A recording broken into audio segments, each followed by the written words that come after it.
बिस्मिल्लाहिर्रहमानिर्रहीम।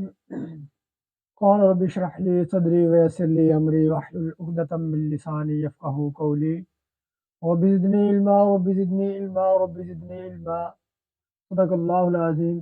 अस्सलामु अलैकुम प्यारे दोस्तों, क्या हाल चाल है। उम्मीद करता हूँ सब दोस्त ठीक ठाक होंगे, खैरियत से होंगे। जी दोस्तों, आज हम जो आपको सिखाने जा रहे हैं उसमें हम आपको जेंट्स सूट की शलवार का मुकम्मल कटाई का तरीका सिखाएँगे। बहुत ही आसान आसान तरीके से इंशाल्लाह हम आज आपको कटाई का तरीका सिखाएँगे। जी दोस्तों, सबसे पहले हम आपको जो स्क्रीन पे दिखा रहे हैं वो सूट का मुकम्मल नाप जो हमने गुज़श्ता पिछली वीडियो में हमने लिया था, वही नाप मैं आपके सामने आपकी खिदमत में पेश हुआ हूँ। जी दोस्तों, नाप आपके सामने है। काम की तरफ बढ़ने से पहले जो दोस्त हमारे चैनल पे न्यू हैं वो हमारे चैनल को सब्सक्राइब करें और साथ ही बेल आइकन के बटन को ज़रूर प्रेस करें ताकि हमारी तमाम आने वाली वीडियो आप तक बर वक्त पहुँच सके। और साथ ही नीचे दिए गए कमेंट सेक्शन में हमें ज़रूर अपनी राय का इजहार करें। जी दोस्तों, बढ़ते हैं अपने काम की तरफ। जी आ जाएँ काउंटर पे। सूट आपके सामने रखा हुआ है। जी दोस्तों, सूट को अब सीधा करते हैं। ये देखें, ऐसे सूट को सीधा करना है, काउंटर पे बिछा लेना है। सबसे पहले देखना है कमीज़ की जो चौड़ाई होती है, मतलब कि नाप कमीज़ का कितना तैयार करना होता है। सबसे पहले वो कमीज़ सूट के जो फेर होता है उसके साथ देख लेना है कि सूट का फेर कितना है और कमीज़ की चौड़ाई कितनी तैयार करनी है। हमने इसको देखा है आपके सामने 24.5 इंच।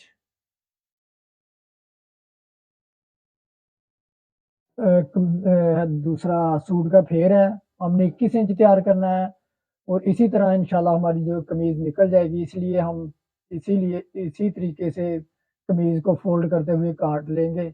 ये देखिए मैं आपके सामने कर रहा हूँ।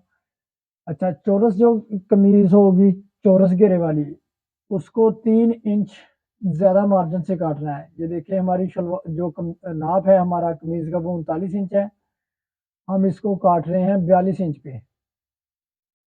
42 इंच कमीज़ की कटाई कर लेनी है। ये देखिए काट ली है। काटने के बाद इसको हम अलहदा सेपरेट कर लेंगे, साइड पे रख लेंगे और साथ ही इसके बाद हम अपनी शलवार की जो कटाई है, जो हमने आपको आज प्रॉपर जो हमने आपको सिखाना है शलवार का तरीका, वो हम काट लेंगे। इसकी शलवार की लंबाई 37.5 तैयार करनी है और 40.5 3 इंच ज़्यादा इसका मार्जिन रखते हुए हम इसको फ़ोल्ड कर लेंगे।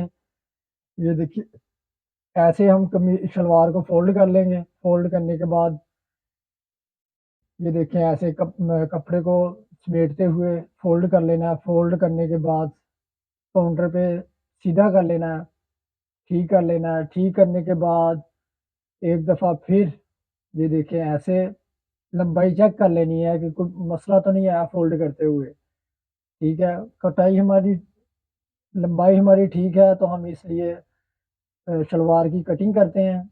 ये देखें कटाई हो गई। कटाई करने के बाद ये जो है इसी तरह ये देखिए आपके सामने मैं दिखा रहा हूँ, एक पल्ला नीचे से और एक पल्ला ऊपर से छोड़ते हुए दोनों कनियों को पकड़ लेना है। पकड़ के ऐसे ही इसको फ़ोल्ड कर लेना है। फ़ोल्ड करना है आपकी मर्ज़ी है, आप डबल स्टेप से फ़ोल्ड करें, ट्रिपल से फ़ोल्ड करें, लेकिन मैं डबल से नहीं, मेरा ख़्याल है कि मैं आपको 3 स्टेप्स में फ़ोल्ड करके आपके सामने अभी रखता हूँ। ये देखें, अपने हिसाब से मतलब कि मैंने अब प्रेस को तह को छोटा करते हुए मैंने अब बिछा लिया है। फिर उसके बाद कटाई सॉरी कन्नी की कटाई करते हुए वेस्टेज जो है उसको ज़ाया करते हुए, उतारते हुए हम सबसे पहले जो है नाप देखना है, पोंचे का नाप कितना है। पोंचा 16 इंच तैयार करना है, इसलिए 2 इंच कम रखते हुए यानी कि 14 इंच पे ये देखें 14 इंच पे निशान लगाते हुए हम यहाँ से कटिंग करेंगे। और साथ ही हम ये देखें, हम जो है वो कुंदे जो हैं उसकी कटाई कर लेंगे, निशान लगा लेंगे एक साथ ही, फिर बाद में कटाई कर लेते हैं। 28 पे कुंदे जो है उसका निशान लगा लेना है। निशान लगाने के बाद इसको ये देखें कटाई कर लेना है। सबसे पहले पट जो शलवार के साइड पे डालने होते हैं, उसकी कटाई कर लेनी है। फिर उसके बाद कुंदे जो हैं शलवार के उसकी कटाई कर लेनी है, ठीक है जी? और जो बाकी कपड़ा है उसको साइड पे रख लेना है। ये देखिए मैंने आपके सामने रख दिया है, ठीक है जी? कुंदे जो हैं उसको साइड पे रख लेना है और जो साइड पे कपड़ा डालना होता है पट वाला उसको सीधा करके उसकी कटाई कर लेनी है, ठीक है जी? ये देख लें, सीधा कर लिया है, सीधा करने के बाद एक दफ़ा फिर मैं इसको यानी कि एंटी टेप लगाते हुए ये देख लें, ठीक है जी? लंबाई को चेक करते हुए, लंबाई को चेक किया फिर मैंने कटाई किया है, ठीक है जी? कटाई करके इसको फ़ोल्ड कर लेना है, तह लगा लेनी है, तह लगा के इसको साइड पे रख लेना है, ठीक है जी? ऐसे साइड पे रख लिया, अब जो है कुंदे शलवार के उसकी कटाई करनी है, उसकी कटाई करने के लिए इसको फ़ोल्ड कर लेंगे, ठीक है जी? 28 जिस साइड को 28 इंच हमने कटाई की है, ठीक है जी? ये देखें ये आपको भी पता चल रहा होगा 14-14 डबल यानी कि ये तह लग रही है इसकी, ठीक है जी? इस तरह इसको सीधे करते हुए 37.5 लंबाई थी सलवार की, ठीक है जी? 40.5 पे इसका ये देखिए निशान लगा लेना है, 40.5 पे और पोंचा जो है उसका 2.5 इंच, ये देखें, 2.5 इंच पे निशान लगा लेना है। और आसन का जो निशान है वो 18.5 18 इंच यानी कि उसका निशान लगाना होता है।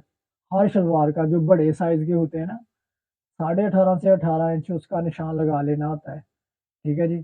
फिर अपने स्केल की मदद से ये देखें, इसको जो है वो लाइन लगा लेनी है। ये देखें लाइन ड्रा कर रहा हूँ, लाइन ड्रा करने के बाद इसकी कटाई कर लेनी है। बहुत ही आसान तरीका है दोस्तों, बहुत ही आसान तरीका है। मैं इसलिए आपके सामने मैं 1 बाय 1 कर रहा हूँ, हर स्टेप सेपरेट कर रहा हूँ और वीडियो भी लंबी इसलिए नहीं कर रहा कि आपको पता भी चल जाए और आप बोर भी ना हो, ठीक है जी? ये देखिए शलवार की कटिंग हो गई है, ये एक कुंदा जो है उसकी कटाई कर लेनी है, इसको साइड पे रख लेना है और इसी तरह दूसरा जो है कपड़ा उसको सीधा करते हुए ये देखें इसको सीधा कर लेना है, सीधा करने के बाद ये देखें अच्छे तरीके से इसको सीधा कर लिया, सीधा करने के बाद जो पहले कुंदा काटा है उसको ऊपर रख लेना है, ऐसे बिल्कुल, आसान तरीका है, कोई मुश्किल काम नहीं है, ये देखिए दोस्तों, बिल्कुल आसान तरीका है, ठीक है जी। ये देखिए, ये जो ज़्यादा कपड़ा है उसकी कटाई कर लेनी है हमने, ये जहाँ यहाँ से भी जो ज़्यादा कपड़ा है उसकी भी कटाई कर लेनी है और ये जो लास्ट पे है वो हम जो लंबाई से ज़्यादा कपड़ा है उसकी भी कटाई कर लेनी है, ठीक है दोस्तों। ये देखें, हमारी शलवार की जो है कटाई वो हो गई कंप्लीट। दोस्तों इंशाल्लाह अब जो हम इंशाल्लाह कल कटाई करेंगे, वो साथ-साथ इंशाल्लाह मैं इसी तरह ये देखिए मैंने आपकी वजह से कैमरा भी ऊपर से व्यू दिखाया, सारा टोटल व्यू आपको दिखा रहा हूँ इस वजह से कि आपको मुकम्मल समझ आए, ठीक है दोस्तों? अब अगर आपको वीडियो हमारी पसंद पसंद आई हो, तो हमारी वीडियो को ज़रूर लाइक करें और दोस्तों के साथ शेयर करें ताकि